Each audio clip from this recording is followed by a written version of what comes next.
واجب الاحترام حاضران مجلس اور میرے پیارے ساتھیوں آداب. آج میں آپ کے سامنے میرے پیارے نبی کے بارے میں الفاظ سننا چاہتا ہوں. دنیا میں احترام کے قابل ہیں جتنے لوگ, دنیا میں احترام کے قابل ہیں جتنے لوگ, میں سب کو مانتا ہوں مگر مصطفیٰ کی بات, میں سب کو مانتا ہوں مگر مصطفیٰ کی بات. ایک دفعہ مولانا کو جہاد سے بڑا تاریخ بتایا.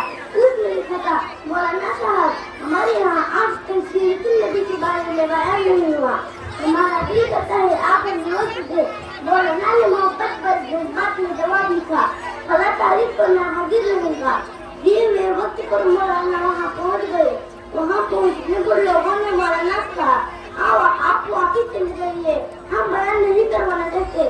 مولانا نے لوگوں سے وجہ پوچھی تو لوگوں نے کہا, ہمارے یہاں نقل قادیانی لوگ رہتے ہیں اور وہ کہتے ہیں کہ ہم بیان ہونے نہیں دیں گے. لوگوں نے کہا, ہم غریب ہیں, ہم کمزور ہیں, ہم تعداد میں کم ہے. مولانا نے کہا, اگر بات میری یا تمہاری ہوتی تو میں واپس چلا جاتا. آج بات مدینہ والے آقا محمد صلی اللہ علیہ وسلم کی عزت کی ہے, اب بیان ہو کر ہی رہے گا.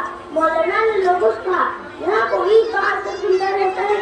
لوگوں نے کہا, کچھ دور لوڑا ڈاکے رہتا ہے, سارا علاقہ اس سے رہتا ہے. مولانا نے کہا, یہاں ہمیں کچھ ہے. وہاں پہنچنے پر مولانا اور لوگوں کو دیکھ کر لوڑا ڈاکو حیران ہو کر پوچھ لیا, مولانا کیوں آئے گے؟